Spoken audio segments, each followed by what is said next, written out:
this review is pretty much like I promised. The my take on 1997's movie Air Force One.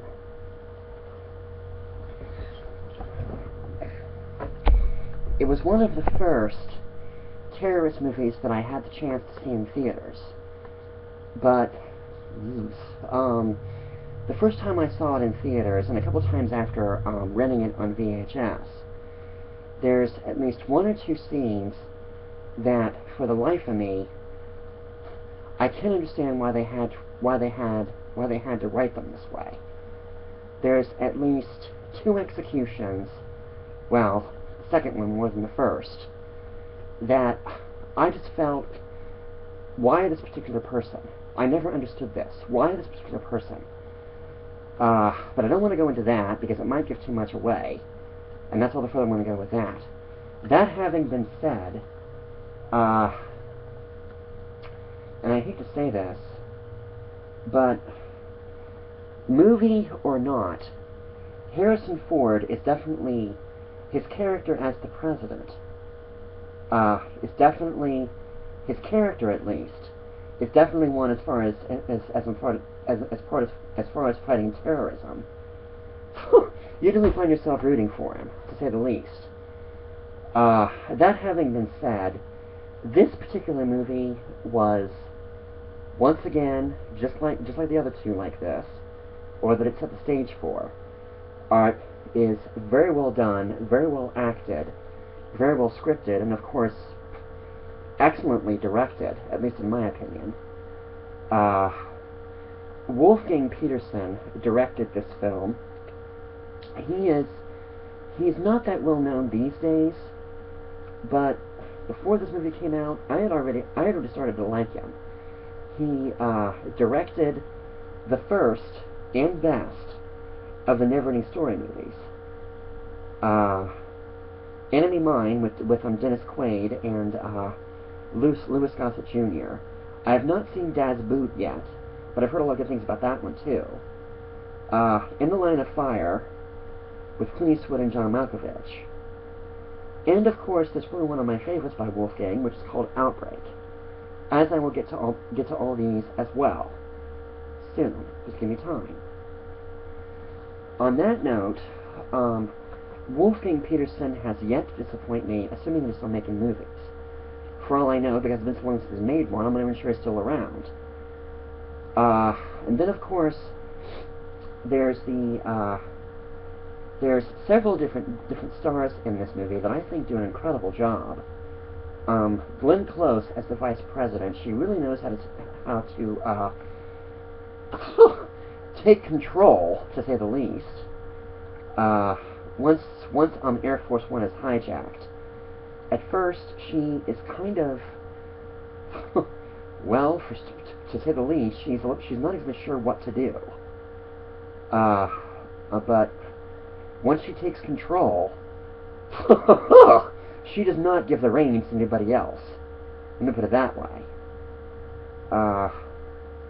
Then, of course, we have Gary Oldman, who apparently is very well known for playing villains, some that are more easy to empathize with than others.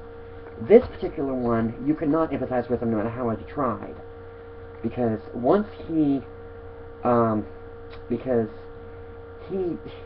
kind of does a Jekyll and Hyde, if you will. Now those that have seen this, I'm really not giving too much away. Let's just say it starts off very, very nice, but when he turns, boy, does he turn. There's one particular character who, after Air Force One gets hijacked, and I don't have a problem with Dean Stockwell, but believe me when I tell you, I did not like him in this movie. And that's all I'm going to say about that. There's a bunch of ways that Harrison Ford tries to do what he can to stop the terrorists in his own personal way. Now, for those that have seen the trailer and everything, you know that they make it look like he leaves. He gets off the plane right as the hijacking begins. But like I said, for those that have seen it, I may need to get a spoiler alert on here just in case. But all I can tell you is that he does something very, very clever because he makes it look like the escape pod, after the escape pod deploys, he really makes it look like he was indeed in it. And that, to me, very, very clever, Wolfgang.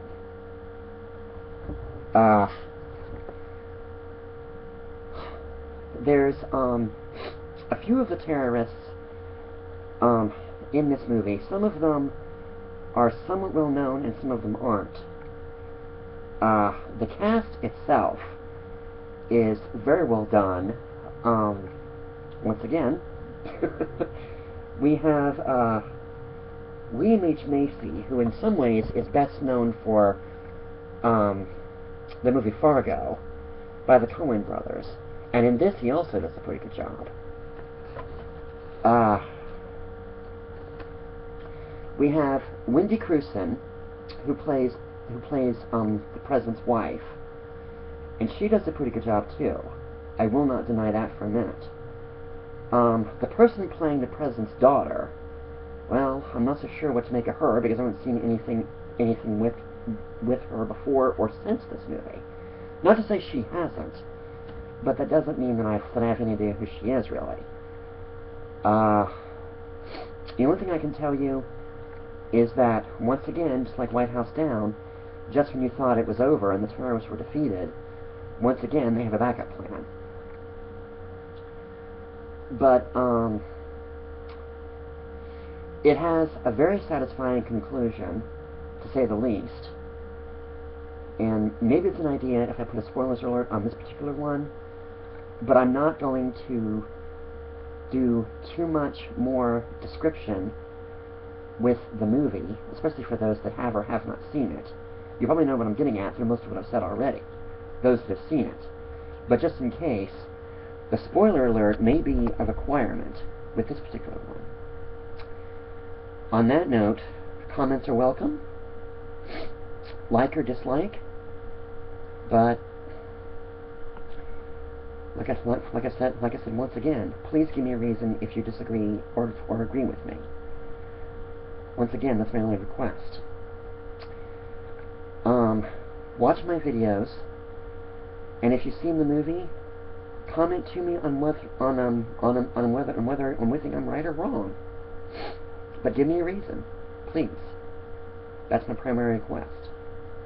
Thank you.